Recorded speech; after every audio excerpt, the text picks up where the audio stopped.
एक शहर में पुलिस ने सभी चोरों की नाक में दम कर दिया था। सारे चोर एक के बाद एक पकड़ा रहे थे। बस एक चोर जैसे तैसे बचकर एक जगह जा छिपा था। तभी उसे एक ख्याल आया कि क्यों न वो भगवा पहनकर साधु बन जाए। ये दुनिया चोरों को तो जूता मारती है, लेकिन अगर वही चोर भगवा पहन ले तो उसके पैर में पड़ी रहती थी। इस प्रकार चोर साधु बनकर घूमने लगता है। कुछ दिनों बाद पाखंडी साधु में एक कला थी कि वो बोलने में बहुत माहिर था। प्रवचन तो उसके बाएं हाथ का खेल था। इस कारण साधु की निकल पड़ती है। उसके बहुत से शिष्य बन जाते हैं।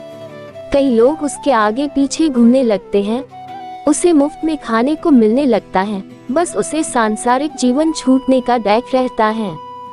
पाखंडी साधु जंगल में अपने शिष्यों के साथ रह रहा था। तभी उसके आश्रम में एक सेठ आया। सेठ को भी पाखंडी साधु ने अपने बोलने की कला से प्रभावित कर दिया। साधु से मिलकर जब सेठ अपने घर पहुंचा तो उसे एक ख्याल आया। असल में सेठ को एक दुविधा थी।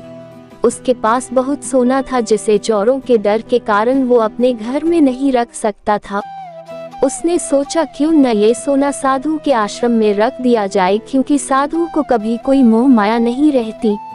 वो तो भगवान का रूप होते हैं। किसी को ऐसे देवता पर शक भी नहीं होगा कि उनके आश्रम में सोना गड़ा हुआ है।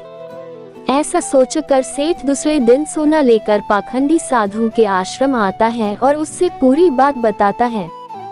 फिर क्या था, पाखंडी साधु का तो दिल गदगद हो गया। उसकी आंखें तो उस सोने की पोटली से हट ही नहीं रही थी। उस सेठ ने वो सोने की पोटली आश्रम के एक पेड़ के नीचे दबा दी और वहां से चला गया। अब साधु को नींद कहाँ आनी थी। वो रात भर उस सोने की पोटली के बारे में सोचता रहा।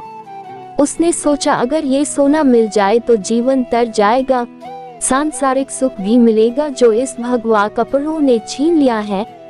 इस तरह साधु ने कई सपने देख डाले।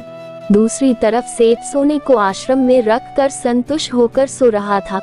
कुछ समय बीतने पर साधु ने एक योजना बनाई।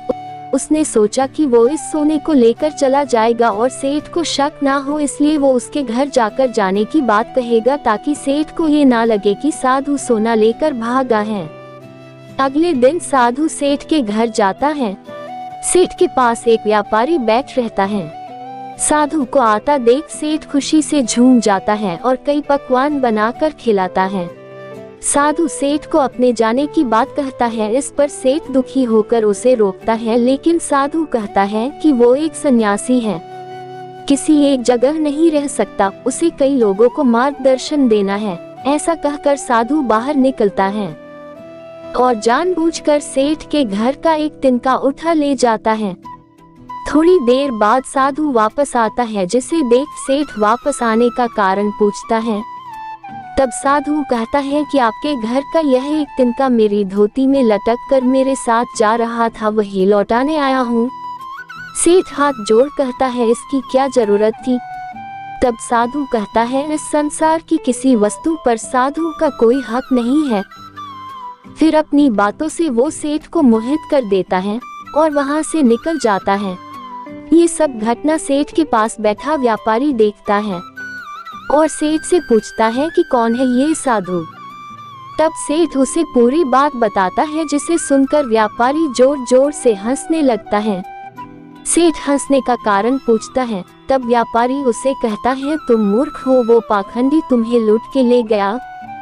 जिस पर सेठ कहता है कैसी बात करते हो, वो एक संत है, बहुत ज्ञानी है।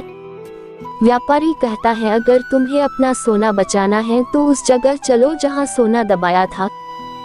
सेठ उसे वहां लेकर जाता है और खुदाई करता है, लेकिन उसे कुछ नहीं मिलता। वो रोने लगता है। तब व्यापारी उसे कहता है रोने का वक्त नहीं है, जल्दी चलो, वो साधु दूर नहीं गया होगा। सेठ और व्यापारी पुलिस को बोलते हैं और पुलिस उस पाखंडी साधु को ढूंढ लेती है। तब सभी को पता चलता है कि वास्तव में यह कोई सिद्ध बाबा नहीं, एक चोर था जिसने अपनी बोलने की कला का इस्तेमाल कर कई लोगों को लूटा था। पुलिस से बचने के लिए भगवा पहन लिया था। सोना मिलने के बाद सेठ की जान में जान आती है। सेठ व्यापारी से पूछता है कि उसे कैसे पता चला कि यह साधु पाखंडी है। व्यापारी ने कहा, वो साधु बार बार अपने आप की तारीफ कर रहा था। संत कितने महान होते हैं, बार बार यही दोहरा रहा था, जबकि जो सच मायने में संत होते हैं उन्हें इस बात को दोहराने की जरूरत नहीं पड़ती। इसलिए मित्र, आज के समय में जो भगवा पहनकर प्रवचन देते हैं वो सभी संत नहीं होते।